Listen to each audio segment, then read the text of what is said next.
पुस्तकाचं नाव स्मृतिचित्रे, लेखिका लक्ष्मीबाई टिळक, अभिवाचक वसुंधरा पर्वते. प्रकरणाचं नाव राहुरीचं घर. मी मोठी संसारी आणि माझी संग्राहक बुद्धी मोठी अजब. अजूनही त्या सद्गुणांनी माझा पूर्णपणे त्याग केलेला नाहीये. टिळकांना जिकडे तिकडे अगदी स्वच्छ हवं असे. अहो इतकं की पैशाची पिशवी आणि पेटी सुद्धा ते झाडून पुसून ठेवत. उलट मला सगळा पसारा जतन करून ठेवावा असा वाटे. मी आपली मालावरच्या सापासारखी नेहमी घरात बसलेली. ही कधी बाहेर जाते आणि आपण घर सफाईचं काम सुरू करतो असं टिळकांना होतं. मी बाहेर गेले की त्यांची दिवाळी उगवायची आणि नंतर माझा शिमगा सुरू व्हायचा. माझं एक स्टोअरच असायचं. त्यात काय काय सामान सापडेल याचा काही नेमच नव्हता. कोंबत्यासारखी चिंध्यांची गाठोडी, बाटल्या, फाटका जोडा, तुटक्या वाणा, मोडकं सूप, उंदरांनी करंडलेलं टोपलं, गंजलेले टिनाचे डबे, तुटके सुतळीचे तुकडे, चरहाट, तुटकी शिंकी, मोडका पाट, तुटकी नवार, लहान लहान गाड्याची चाक, विळे किळे, इतकंच नाही तर फुटका माठ आणि त्याची खापरं सुद्धा माझ्या त्या स्टोअर मध्ये सापडत होती. मी ह्या जिन्सा ठेवी त्या काही विकून पैसा करण्यासाठी नाही, तर कधी अडी अडचणीला काय लागेल याचा काही नेम नसतो म्हणून ठेवत असे. मुलं सगळी गेली. त्यांच्यासाठी केलेल्या 22 गाद्यांचा काथ्या उसवला होता. खोळी धोबणीला द्यायच्या होत्या. त्या काथ्याचा डोंगर पुढे पडला होता. आता हा डोंगर माझ्या स्टोअरमध्ये कसा साठवायचा याचा विचार करीत कमरेवर हात देऊन मी त्याच्याकडे बघत उभी होते. भोवताली शेजारी पाजारी जमा झाले होते. इतक्यात टिळक तिथे आले आणि त्यांनी लिलाव पुकारला. 2 हातांनी 2 खेपात नेता येईल इतका काथ्या वाटेल त्याने न्यावा. अर्थात फुकटच. पाहता पाहता एवढं मोठं ढिगार जमीन दोस्त व्हायला लागलं. आपलं काम झालं हे बघून हात झटकून टिळक आपल्या ऑफिसमध्ये निघून गेले. खळ्यावरचा माल हलवल्यावर भिकाऱ्यांनी उरली सुरली कणसं गोळा करावी तसा तो काथ्याचा आवाल उठला गेल्यावर जो काही थोडा काथ्या हाती लागला त्याची एक गठडी बांधून माझ्या स्टोअर मध्ये मी टाकून दिली. यानंतर आम्ही महाबळेश्वरला गेलो. यावेळेला आमचा संसार बराच मोठा होता. 22 मुलांपैकी एक दोघं आमच्या बरोबर होते. शिवाय बऱ्याच मुली होत्या. पण तिथे जवळच एक तरुण माणूस वारला होता आणि त्यामुळे ही सर्व मंडळी महाबळेश्वरचा सीझन संपायच्या आधीच परत धाडून दिली आणि आम्ही सांगली मिरजच्या बाजूनी सहज फेरफटका करायला निघालो. मिरजेला गेल्यावर तिथल्या दवाखान्याचं काम बघितलं आणि मला वाटलं की आपणही नर्सिंगचं काम शिकावं. पण बेबी नुकतीच प्लेग मधनं उठली होती आणि दत्तू यशक्त दिसत होता. टिळकांना पण माझी कल्पना आवडली आणि ते म्हणाले, तू काही काळजी करू नको. मी सगळं सांभाळीन आणि तुला पैसेही पाठवेन. डॉक्टर वॉनलेसना टिळक भेटले आणि सगळा बेत नक्की झाला. मला काही इंग्रजी येत नव्हतं, त्यामुळे मी नुसतं प्रॅक्टिकल काम शिकायचं ठरलं. मी मिरजेलाच राहिले आणि टिळक मुलांना घेऊन नगरला गेले. 4 महिने झाले. मला मुलांची आठवण आली म्हणून मी त्यांना भेटायला नगरला आले. मला बघून सगळ्यांना नवल वाटलं. दुसऱ्या दिवशी डॉक्टर ह्यूम पण मला भेटायला आले. डॉक्टर ह्यूम म्हणाले, आता माझ्या बहिणी, तुमचं खरं शिक्षण म्हणजे आपल्या नवऱ्याचा आणि मुलांचा सांभाळ करणं. मला वाटतं तुम्ही मिरजेला जाऊ नये. साहेब, तुम्ही म्हणता ते मला पटतंय. यांना सोडून मिरजेला राहण्यात मला का आनंद वाटतोय? पण अहो, कोणती वेळ कशी येईल काही नेम आहे का? म्हणून माणसानी सगळ्या प्रकारच्या परिस्थितीला तोंड देण्याची तयारी करून ठेवलेली असावी. आता माझ्या भावा, तुमचं मत काय आहे? माझंही मत तिच्याप्रमाणेच आहे. साहेब, मला नाही विद्या. तेव्हा माझ्याजवळ पोट भरण्याचं आणि जनसेवा करण्याचं काही साधन नको का? बरं भावा, नीट विचार करा. तुमची पैशाची नेहमी अडचण असते. मुलं बरी दिसत नाहीत. सकाळी 7च्या गाडीने मी जाणार होते. स्टेशनवर आमच्या आधीच डॉक्टर येऊन बसले होते. गाडी निघता निघता त्यांनी माझ्या हातात 10 रुपयाची नोट ठेवली. तुम्ही चांगल्या शिका, शिकल्यावर आपल्या नवऱ्याचा आणि मुलांचा चांगला सांभाळ करा. ही माझ्याकडून फूल नाही फुलाची पाकळी. पण साहेब, माझ्याजवळ आहेत पैसे, मला नको ते. मला लागले तर मी मागीन. पण बहिणी, ही भावाची चोळी बांगडी. मुलं जरी अशक्त दिसत होती तरी टिळकांचा आणि माझा पुरा निश्चय झाला होता की माझं शिक्षण पुरं करायचंच. स्टेशनवर टिळक मला पोचवायला आले. मला रडू यायला लागलं. टिळक म्हणाले, अगं, तू काही काळजी करू नको. तू मुलांची आई आहेस, तितकाच प्रेमळ मी त्यांचा बाप आहे. मी त्यांची चांगली काळजी घेईन हो. गाडी हलली. मी मिरजेला गेले. मिरजेला पोचल्यावर 2 दिवस सगळं काही सुरळीत चाललं. तिसऱ्या दिवशी डॉक्टर वानलेस साहेबांनी सांगितलं, बाई, आम्हाला खोली पाहिजे, ती खाली करून द्या आणि तुम्ही नगराला परत जा. तुम्हाला मोठे रोगी उचलता येत नाहीत. पण डॉक्टर, मला शिकायला पाहिजे ना. नाही, तुम्हाला हे काम येणार नाही. का नाही?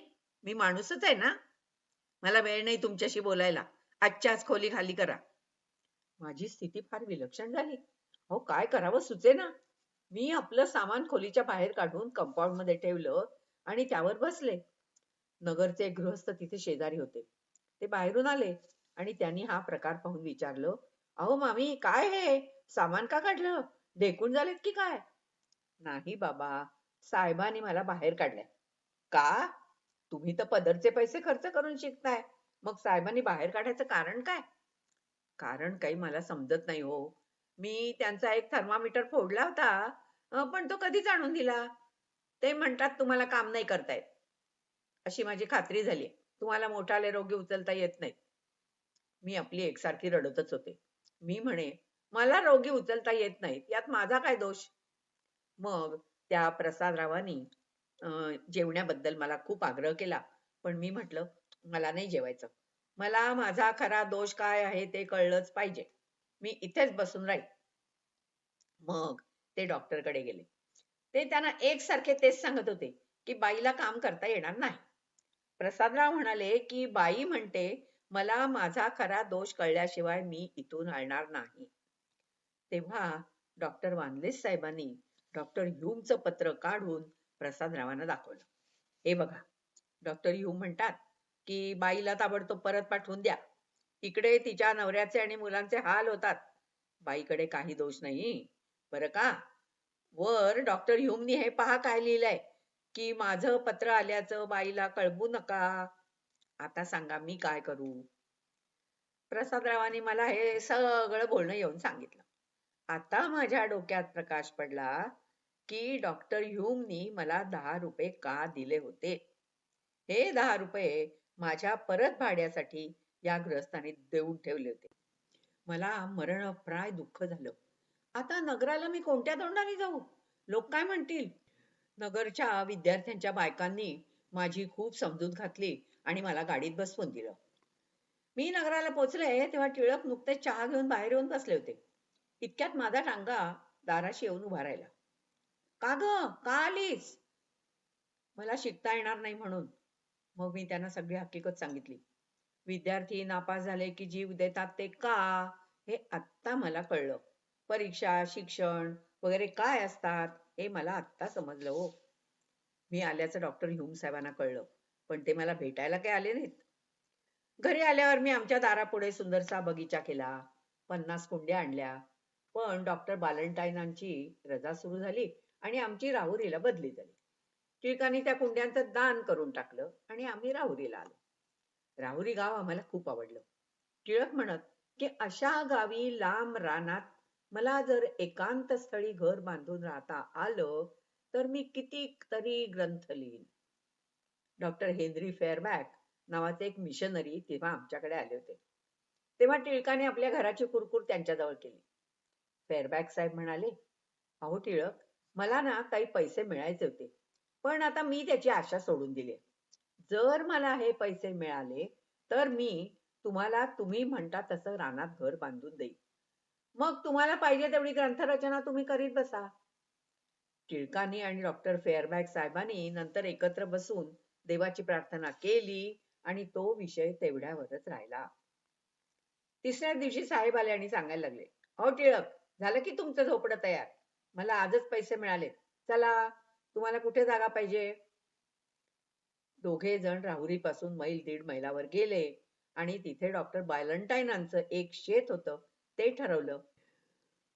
डॉक्टर बालंटाईनांची संमती मिळवली आणि ते शेत 200 रुपयाला खरेदी केलं. मला जेव्हा हे समजलं तेव्हा आमचा मोठा खटका उडाला. अहो, घर बांधायचं ते गावात बांधायचं की दूर राहणार? तिथे सोबत नाही, शेजार नाही, पाणी नाही. अडीअडचणीला हाक मारली तर ओ द्यायला कोणी माणूस नाही.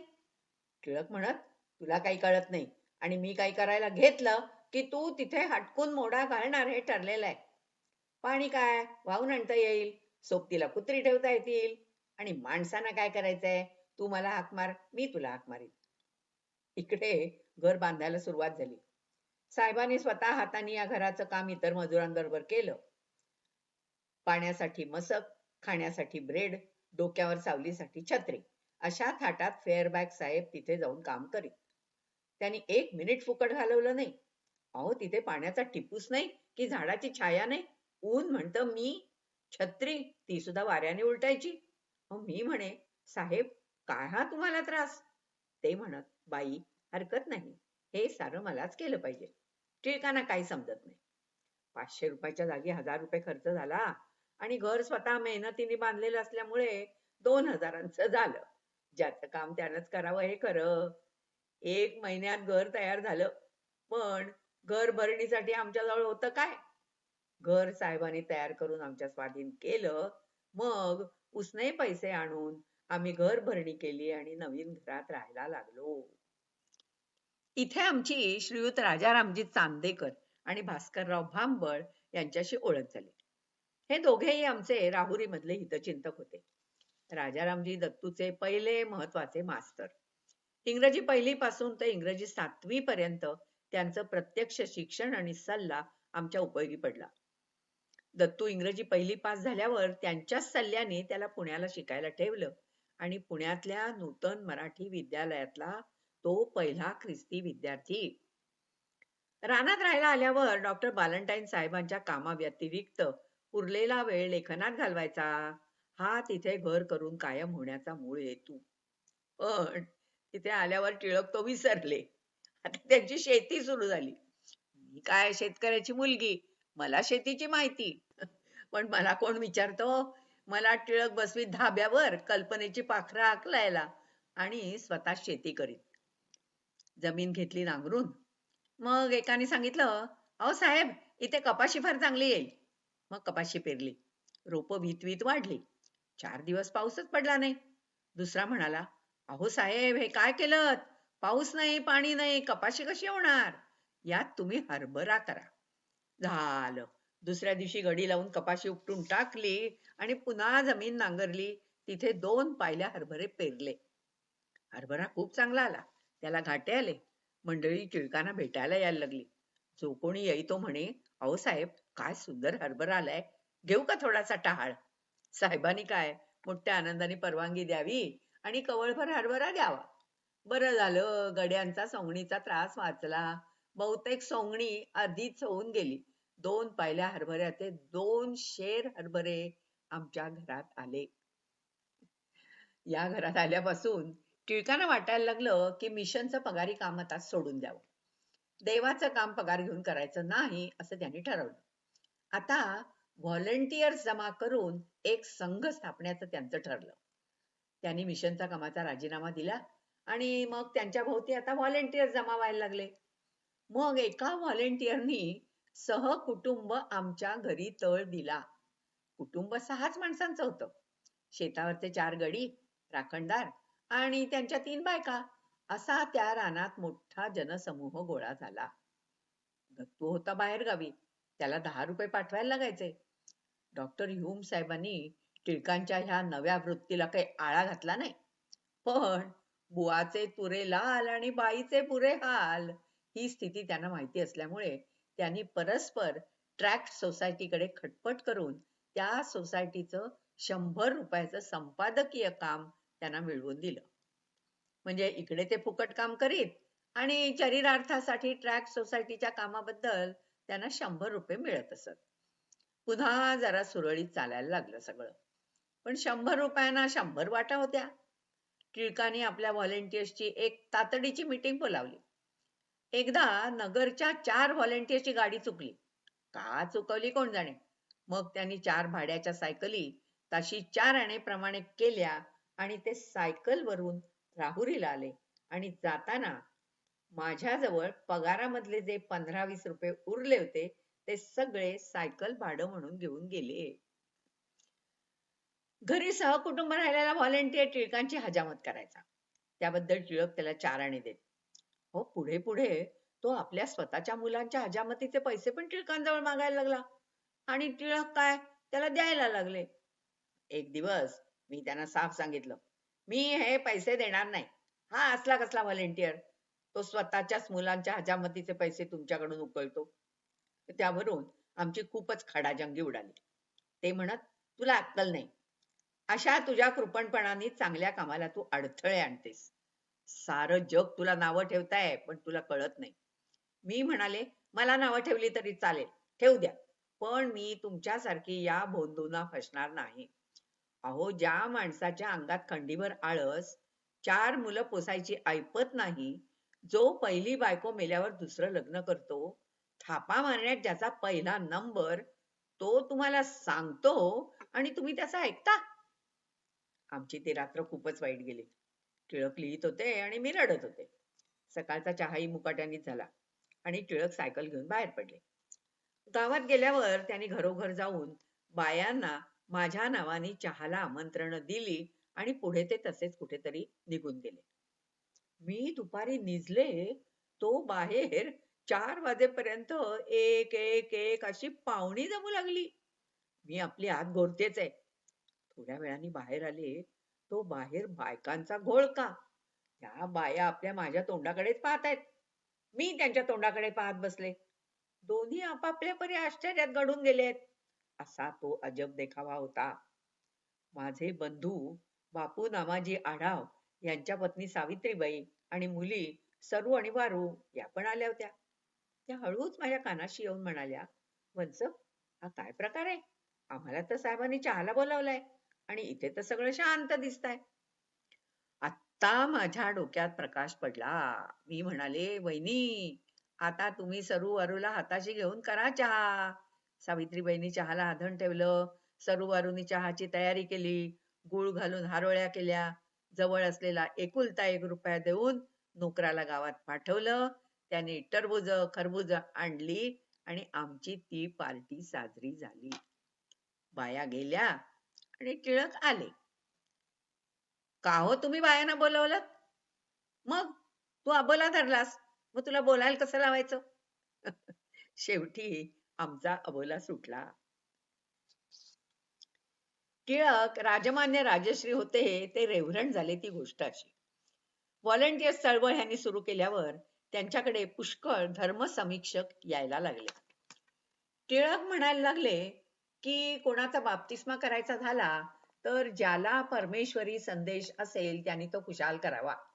तेवढ्यासाठी बाप्तिस्मा करणाराची दीक्षाच झालेली पाहिजे असं नाही आणि त्यांनी रेव्हरंड म्हणजे दीक्षित नसतानाही काही बाप्तिस्मे केले.